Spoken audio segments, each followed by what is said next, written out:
What's up guys, Rail Chief here, and welcome back to another product review here on my channel. As always, my name is Mike, and in today's video we have a brand new item to the collection which didn't really cost me anything when it came to purchasing it, and this is the original Lionel 3650 Searchlight car from 1956. And this was actually given to me by somebody who I'm friends with from the Seaside Model Railroaders Club, and it was actually a pretty good deal, all things considered. So the way this came to be, we actually did a little bit of a trade. He had this original 3650 Searchlight car, which he didn't really use that much anymore, and he asked me if I wanted it, and it was considered to trading something in for my collection. And you guys know that I've been working on the 2530 baggage car in one of my previous videos, which I didn't really have that much use for either, because I already have a 2530 baggage car in my collection, so it was actually a pretty good trade, all things considered, like I said. But before we go ahead and run this around the layout for a bit, let's talk about a little history on the other Searchlight cars, which Lionel made during the pre-war and the post-war era. So in the pre-war period, Lionel introduced their first Searchlight cars for both standard gauge and O gauge. Lionel didn't make another Searchlight car until after World War II. Numbered 6520, it featured a die-cast searchlight and an automatic plunger hidden underneath the car. And what that did was, if you had an uncoupling track section and activated the car by pressing a button, the searchlight would turn on. Then, in 1949, the 3520 Searchlight car was introduced, and Lionel added the vibrotor mechanism to the Searchlight car and changed the searchlight from die-cast to plastic. They also offered the Searchlight car with different colored generators, but make sure to watch out for reproduction parts and components because it could damage the value of the car. But in 1954, however, Lionel made some more changes. The Searchlight car number was changed to 3620, and the automatic plunger system underneath the car was eliminated. Sometimes those cars are often found with either the steps or the brake stand assembly broken off completely. Finally, in 1956, Lionel introduced the 3650 Searchlight car. What made this car very unique compared to the other Searchlight cars of Lionel's post-war period was that this was the first Searchlight car to feature a removable searchlight and could be placed anywhere on the layout at any time. These cars were made through 1956 till 1961 of Lionel's production, and the searchlight was held in place on the center of the car by a magnet. And like I mentioned earlier, it can be placed anywhere on the layout at any time and can be used for track maintenance. And the wire can be wound up to the coil by using a crank that was provided with the Searchlight car. Unfortunately, I do not have the crank with me, so I'm just winding it up with my hands for now. But it still works, and like I said, I couldn't be happier to have one of these in my collection.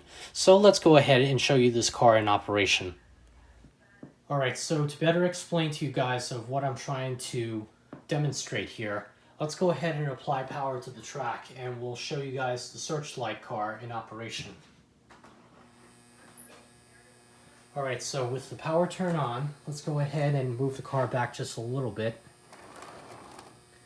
Now let's go ahead and remove the searchlight here.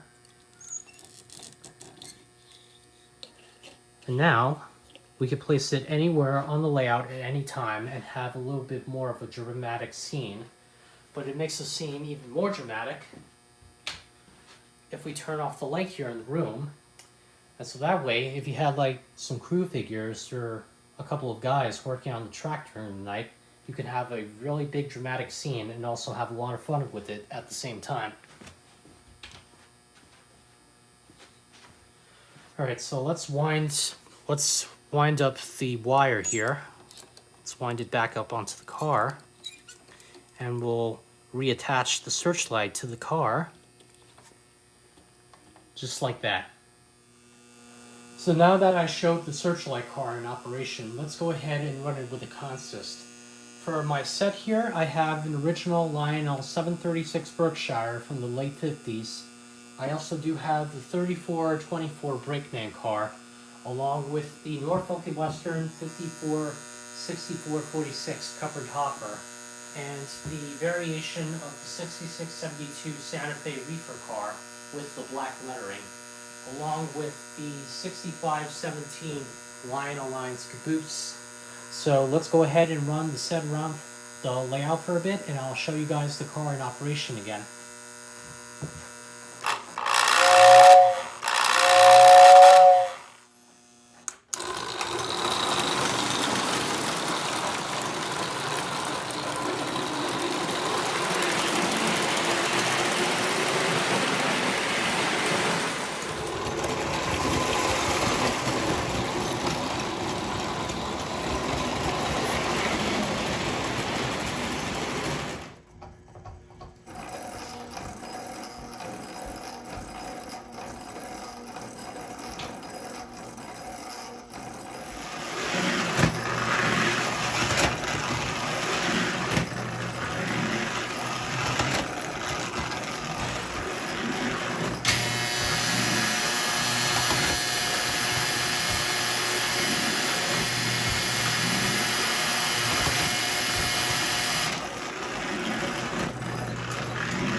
Alright, well, I hope you all have enjoyed today's little classic toy train review that I put together here.